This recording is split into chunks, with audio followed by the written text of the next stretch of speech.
Hello everyone. Welcome back to Lady Show English. I'm so excited to share today's topic with you. Have you ever imagined being in a battle where the weapon isn't dangerous, but delicious?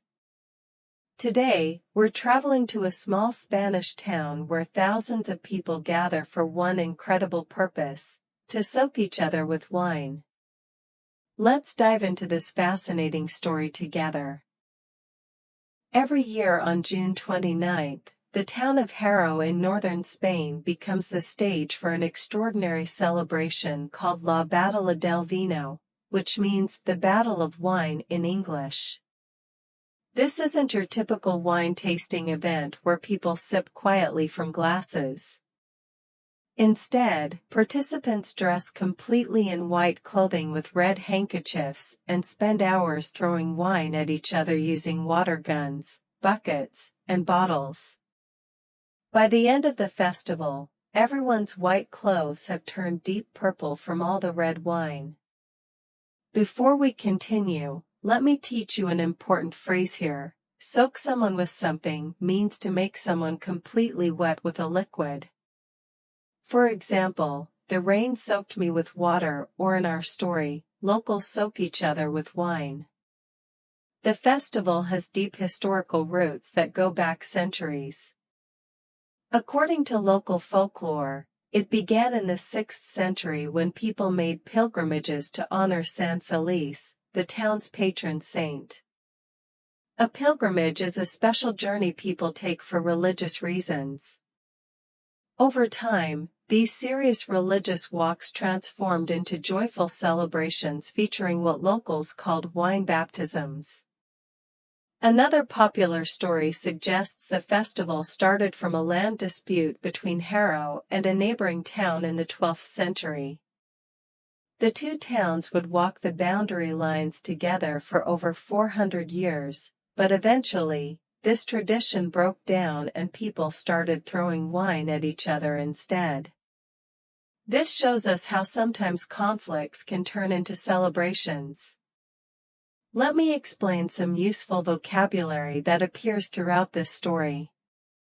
The word ammunition usually refers to bullets used in weapons, but here it's used creatively to describe wine being thrown during the battle.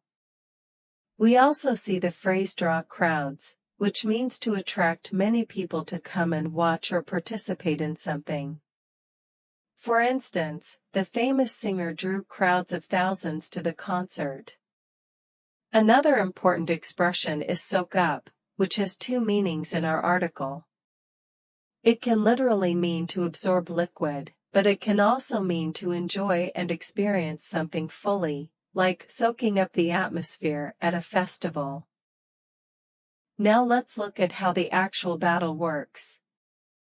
The festival begins very early at 7:30 in the morning when the mayor and members of the San Felices Brotherhood lead participants to walk up to the Hermitage of San Felices, a small historic church sitting on top of the Bilibio cliffs. Notice the word hermitage here. This is a special religious building, usually small and located in an isolated or remote place. After a mass is held at the hermitage, a rocket is fired into the sky, and that's the signal for the wine battle to begin. The town provides enormous wine tankers, each containing up to 15,000 liters of wine, for people to fill their weapons. In total, about 50,000 liters of wine can be thrown each year. That's enough to fill a small swimming pool.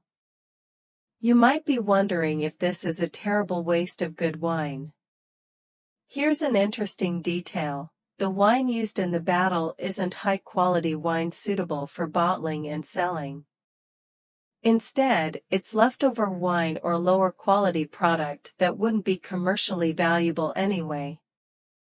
After the battle, the wine that flows down the mountainside gets absorbed back into the soil or washed away by rain, so it returns to nature. This connects to an important concept in sustainability: finding creative uses for products that would otherwise go to waste. Speaking of sustainability, Many festivals around the world are now looking for ways to celebrate traditions while also being environmentally responsible. The festival has become increasingly popular in recent years, attracting visitors from around the world. Social media has played a huge role in spreading awareness about this unique event. When we say something gains visibility, it means it becomes better known or more noticeable to people. However, this growing popularity has created some concerns. Local officials want to make sure the festival doesn't lose its cultural meaning and become just another drinking party for tourists. José Luis Pérez Pastor, the region's Minister of Culture and Tourism, emphasizes that the festival began with faith and friendship and should remain focused on tradition and community, not just entertainment and alcohol consumption. Let me teach you about an important grammatical structure we see in this article. Notice the phrase, "what once began as," has now evolved into. This is a powerful pattern for describing change over time. You can use it like this: what once began as a small family business has now evolved into an international company, or what once began as a hobby has now evolved into my full-time career. This structure is particularly useful when discussing traditions, businesses, or personal development. Participants who attend the festival describe it as an unforgettable experience. The atmosphere is described as surreal and joyful. Surreal means so strange or unusual that it doesn't seem real. One American couple living in La Rioja shared their experience. As soon as you arrive at the hilltop battle site, older Spanish men who have been attending for years stand ready with backpack sprayers full of wine, spraying everyone who enters. Random children run up and dump buckets of wine over your head. Throughout the 3-hour battle, anyone can throw wine at you at any moment.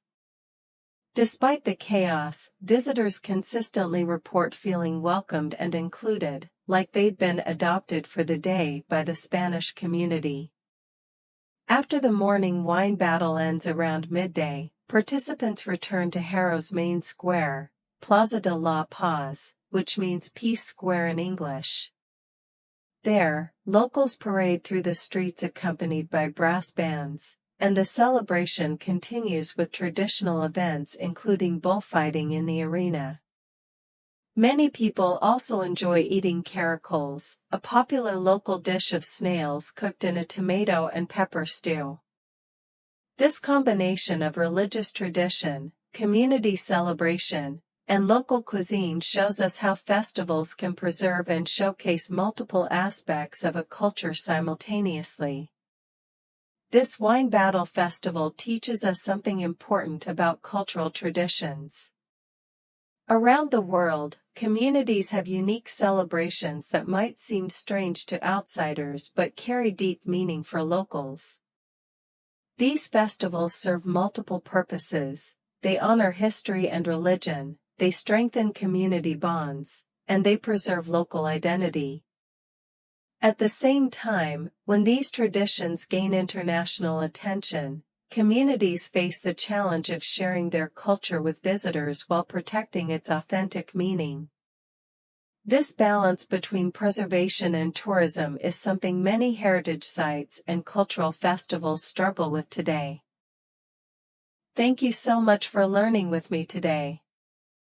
I hope this story about Spain's incredible wine battle festival has not only improved your English but also inspired you to learn more about unique cultural traditions around the world. Here at Ladies Show English, we explore current events and real-life news topics covering health, food, travel, business, technology, and environmental issues to help you learn practical English that connects to the world around you. If you enjoyed this lesson, please give this video a thumbs up, subscribe to the channel, and don't forget to click the notification bell so you never miss our new lessons. Until next time, keep learning and stay curious.